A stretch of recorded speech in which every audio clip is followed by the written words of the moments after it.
In 2008, a strange-looking car appeared out of Italy. It had a nose like a Corvette and a rear end that looked like it had been chopped off with a ruler. It was low, wide, and shaped like something from an old racing comic book. People did not know if it was a track car or a science project, but the name gave a clue. It was called the Spada Codatronca, which in Italian means short tail. And behind this sharp tail was a long story involving a father, a son, and some big American horsepower stuffed into an Italian suit. The car came from a small company called Spada Vetersport, located in Turin, Italy. The company was started by Ercole Spada, a well-known car designer who had worked at Zagato, and his son Paolo Spada. Ercole was famous in the 1960s for making fast cars with flat rear ends like the Alfa Romeo TZ1 and TZ2. The Codatronca was meant to bring that shape back, but this time with a modern twist. The first version was called the Codatronca TS, and it was based on the Chevrolet Corvette C6, but it was not just a rebodied Corvette. The Codatronca TS used a 7.0-liter Chevrolet LS7 V8 engine, the same one found in the Corvette Z06, but it was modified to make 630 horsepower and 668 newton-meters of torque. That power went to the rear wheels through a 6-speed manual transmission. The chassis was aluminum and reinforced with a full roll cage, while the body was made from carbon fiber to keep the weight down. The car could go from 0 to 100 kilometers per hour in 3.4 seconds, and its top speed was 340 kilometers per hour, which is around 211 miles per hour. It rode on 19-inch OZ racing wheels wrapped in Pirelli P0 Corsa tires with 285 35ths in front and 345 35ths in the back. The brakes were from Brembo, with 380mm rotors and 8 piston calipers in the front and 355mm rotors with 4 piston calipers in the back. There was even an advanced data system to track lap times and performance. Only around 20 units of the TS were built, making it a very rare machine. But in 2011, Spada took it even further and built a Barchetta version called the Codatronca Monza. This one had no roof and barely a windshield. It looked more like a jet than a car. It had the same engine as the TS, but now with 2 Italtecnica Rotrex C 38 superchargers, bringing the power up to 720 horsepower and 950 newton-meters, or about 701 pound-feet of torque. It could go from 0 to 100 kilometers per hour in under 3 seconds, and its top speed was about 335 kilometers per hour or 208 miles per hour. The Monza came with GPS, full telemetry, a compass, and even a suitcase, custom made by a company called Asnom. You could order it with leather seats and air conditioning if you wanted to drive it on real roads, but most people probably kept theirs in garages or on racetracks. In the end, the Spada Codatronca cars were not about fame or mass production. They were about a very sharp idea, built with some old-school muscle, a flat tail, and a straight face.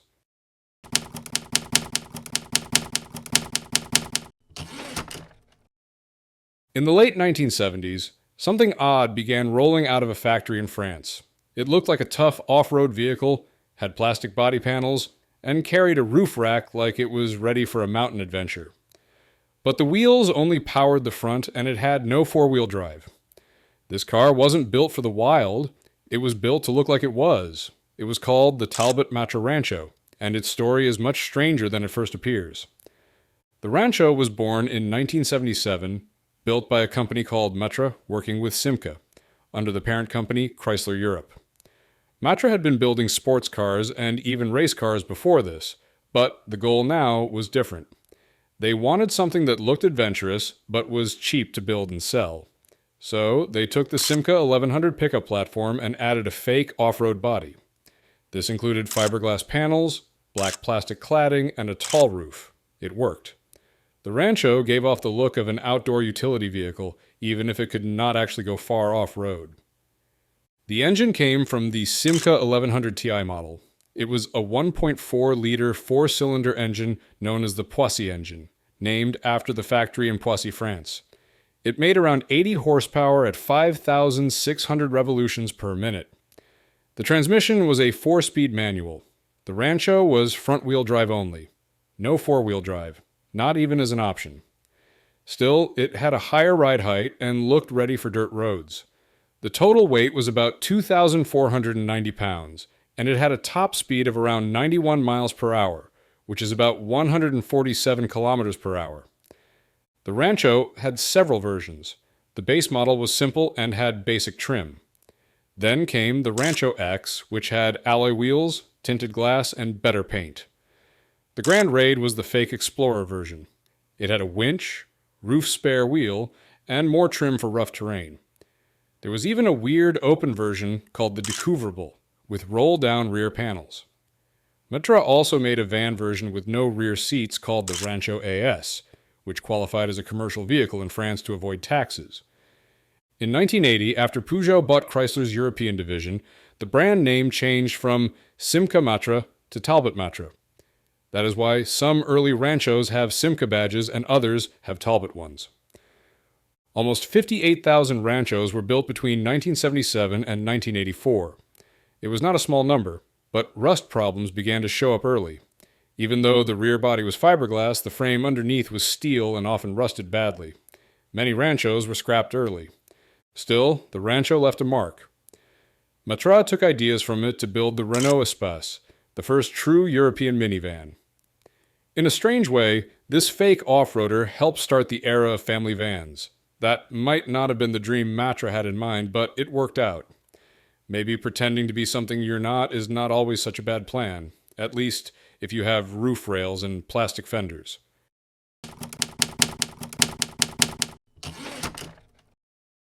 In the late 1950s, when Germany was rebuilding its economy and families were looking for cheap ways to travel, one company tried something that looked more like an art experiment than a normal car. It had a door in the front, another door in the back, and seats that faced each other like a bus stop bench. Most people were confused about which end was the front. The car was called the Zundab Janus. Zundab was a company based in Nuremberg, Germany. It had been around since 1917, mostly known for making motorcycles. During the 1950s, a wave of tiny cars, or microcars, became popular in Europe. Companies like BMW, Messerschmitt, and Heinkel were already in the game. Zundab decided it wanted a piece of this market too, but they did not design a car from scratch. Instead, they found a prototype built by Claudius Dornier, the son of airplane engineer Claude Dornier. This prototype was called the Dornier Delta. Zundab bought the rights to this unusual design and turned it into a real production car. In 1957, they began building it under the name Zundab Janus. The name came from Janus, a Roman god with two faces, one looking forward and the other backward. That name made sense because the car had a strange seating layout. The front passengers faced forward and the rear passengers faced backward. The front opened with a forward hinged door. The rear had a backward hinged door. There were no side doors at all. It looked like two cars had been pushed together nose to nose. The engine was placed right in the middle of the car, under the seats. It was a 245 cubic centimeter, single-cylinder, air-cooled, two-stroke engine. It made around 14 horsepower at 5,000 revolutions per minute and about 15 pound-feet of torque. The transmission was a 4-speed manual with a reverse gear. The Zundab Janus used hydraulic drum brakes and rack and pinion steering. The top speed was around 80 kilometers per hour or 50 miles per hour.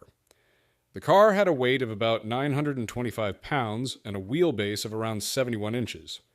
The body was a full steel monocoque design with trailing link suspension up front and a swing axle in the back. The inside was surprisingly roomy for such a small car. The seats could fold flat into a bed. People as tall as 6 feet 10 inches could sit comfortably. The Janus came with features like heater vents, sun visors, vent windows, and even an optional sunroof. Zundab hoped to sell 15,000 units every year, but things did not go as planned. In 1957, only 1,731 cars were sold. In 1958, they sold 5,169. That was not enough to keep going. The Janus project ended after just 2 years. The factory was later sold to Bosch. Only about 100 to 200 Zundab Janus cars are known to survive. The car even showed up in the animated movie Cars 2 as a character named Professor Zundab. It may not have changed the world, but it left behind a very weird story.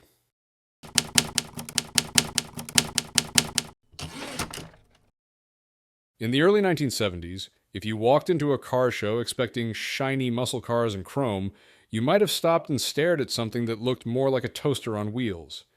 It had no grille, barely any hood, one sliding door, and a body that looked like it came from a science fiction drawing. It was called the Brewbaker Box. And while it barely made it into the world, it left behind one of the strangest and most interesting car stories ever told. The Brewbaker Box was created by Curtis Brewbaker. He studied in the Art Center College of Design and worked at places like General Motors and Cadillac. Curtis wanted to design a car that mixed the cool looks of dune buggies with the usefulness of a van. He worked with Todd Gerstenberger and Harry Wykes to make it happen. They started with a simple plan: take the floor from a Volkswagen Beetle, drop a fiberglass body on top, and turn it into something new. They showed the first Brewbaker Box at the 1972 Los Angeles International Motorsports Show. People were curious. It had no front engine. The engine stayed in the rear, just like in the original Volkswagen Beetle. The body was made from 13 fiberglass panels bonded together. It had only one sliding door, on the right side. The glass for the windshield came from an AMC Hornet, and the rear window was taken from a Chevrolet El Camino. The body sat on the full Volkswagen Type 1 chassis without major changes. Inside, it had front seats from the Volkswagen, but the back was different. There was a small couch, sometimes called a love seat, with a footstool placed over the fuel tank. Some had shag carpet, ice chests in the dashboard, and even empty steering wheels. Pedals had to be moved forward, and the fuel tank was relocated for safety. The design made it easy to turn a Beetle into a boxy van with a space-age feel. Curtis Brewbaker had big dreams. He got a 17,000 square foot factory and hoped to make 5 Brewbaker boxes each month at first, then increase to 400. Each would sell for $3,995. But there was one problem. Volkswagen did not want to supply chassis. They were afraid of legal trouble. That meant Brewbaker had to buy full cars, strip them, and reuse their parts. It was expensive and slow. Only 3 Brewbaker boxes were built before the company ran out of money. Later, investor Mike Hansen bought the molds and started a new company called Automeca. He renamed the van the Romer Sports Van and sold it as a kit. Most experts believe fewer than 30 kits were sold. Some claim there were more, but no proof exists. One kit version had a wild twist, a V8 supercharged 7.0-liter engine making 345 brake horsepower and 461 pound-feet of torque. That made it faster than most vans and probably scarier too. The Brewbaker Box even showed up in movies and TV. It was in Soylent Green and Arc II, disguised as a futuristic vehicle. Today, a few restored examples survive, but not many. Most people never heard of it. But for a short time in the 1970s, Curtis Brewbaker tried to change how we thought about cars with a box.